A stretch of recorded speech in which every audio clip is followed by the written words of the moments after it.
You know what's great? Fan projects.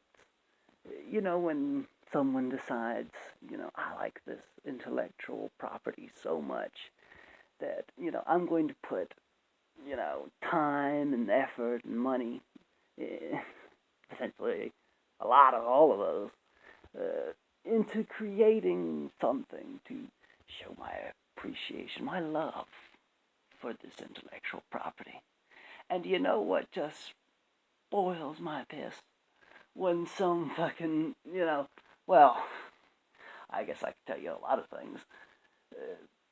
There's basically, this video is essentially my explanation of why, you know, I'm not going to tell you in this video, I mean, you can see the title, but I'm not going to say that, I think it's stupid or unfruitful of someone to, create a fan project of any kind, of which there are many, you know, uh, remasters of musics, mods, which could be anything from, little tweaks all the way up to full-blown games, or remasters of games, you know, which is, that is a sad story for mods and projects as fan remasters.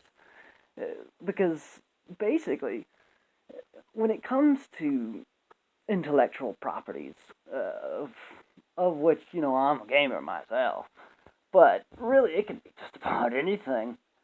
Uh, it's very iffy, to make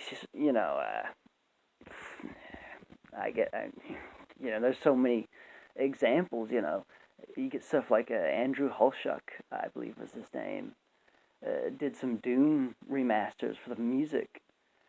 In which case, he got hired for that. Or didn't get hired for that, but he got hired by game developers for his music, as well with eventually making music for Doom Eternal.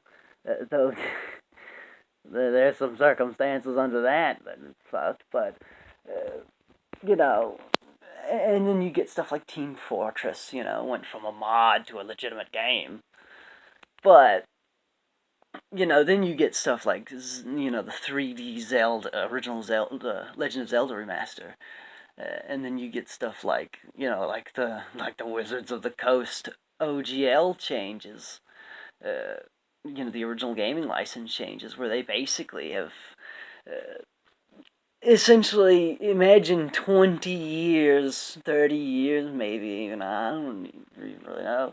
There are other videos that are a lot more well researched, but imagine several decades worth of free and open games made with the Dungeons and Dragons OGL, which is essentially, well, there's more bad stuff. Look it up. But you make a game, you got a lot of games, and then the company decides they're just going to change the legal, writing so that they basically own all your stuff. As well with the fact that companies like Bethesda have, or at least last time I checked, uh, essentially had in their terms of service where if you had a mod, they own that mod essentially. Uh, essentially, if you have basically if a Team Fortress happens again, they can just take that and sell it, and there's nothing that the person who originally made the mod can do. Uh, and you know, when it comes to both of those things, which are big problems, along with them just taking stuff because it's our intellectual property, guys. You drew a star, just look up Star Wars ship debacles, and it's like, why would I want to put in all this effort when all of those things and many more things can happen. Case in point, Nintendo. Nintendo all the time is fucking basically shutting down fan projects, mods, fan communities, though this video is primarily, well, at least trying to focus on them, not necessarily even physical media, but I guess you could say potential products rather than services. But, you know, well, a lot of people don't sell a lot of the stuff they do. Fan art, fan games, fan all that stuff, anything like that. A lot of people put a lot of effort into those things. And the idea that, at any moment, the company that owns the property that I like could just swoop in and just take everything. Or just decide, you know what, we don't think that's good enough, and just, could basically put all the effort you put to work, all that work, it could be gone any moment.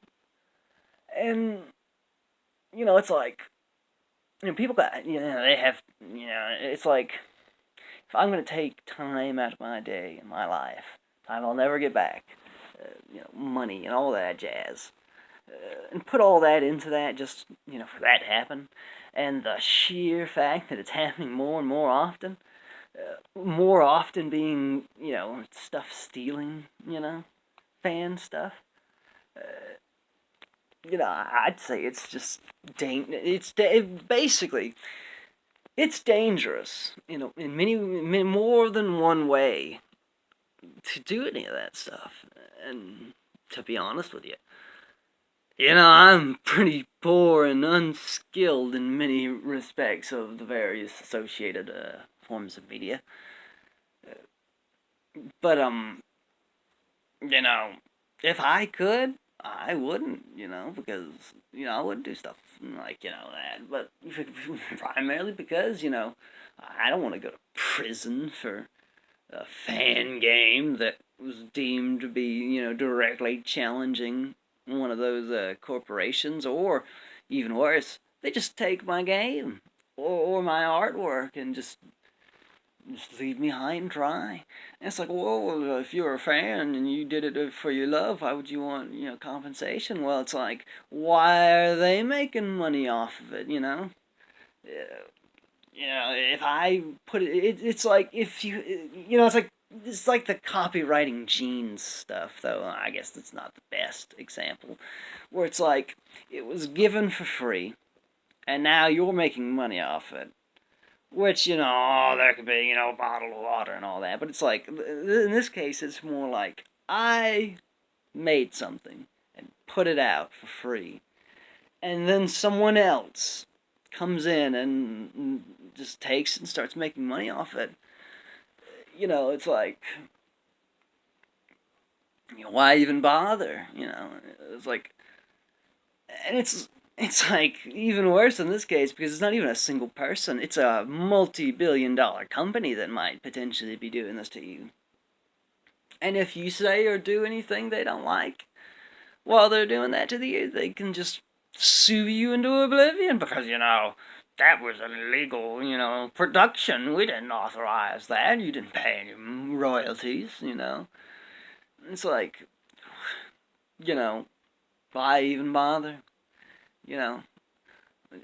What? And it's like, and, it doesn't even have to be of intellectual property, Imagine if Team Fortress was made under Bethesda's modern, like, well, I guess Bethesda didn't, say Bethesda has a Team Fortress situation happen. They could just take that mod, produce a game, under basically make their own, game, and could cut out the original development team entirely. Or even a single person. Sometimes you get entire mods that are basically games unto themselves, or even, you get stuff like Hrot, which is a Chechnyan boomer shooter, where it's a single person. But imagine if Hrot was made under, the Quake engine, and then Bethesda's like, you know what? That's ours, man. You made that that was our engine, And it's like, what? I am referring a lot to modding, but it's like,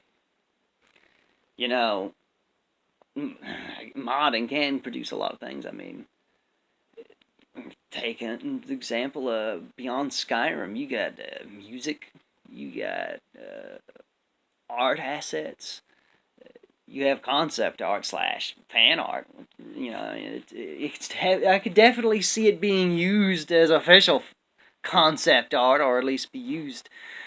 So it's like, you know, imagine if Bethesda just came in and just took all of that, because legally they can. They can just take all that, and it's like, why?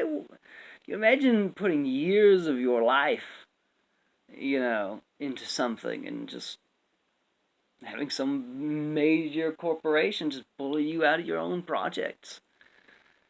Which, you know, I guess, you know, this video's been a bit rambly, but if you are going to do anything fan-wise, do not, well, I guess I won't tell you not to, but if you're doing it of an intellectual property that isn't open source, be cautious. Not just because of, you know, oh, it can be taken down, but because you might lose your own stuff. You know, Big Brother Todd might find that piece of, you know, artwork you made of Elder Scrolls to be good enough for their own purposes. But you got to pay them royalties, though. You know, you got to pay them royalties. You didn't authorize that after all.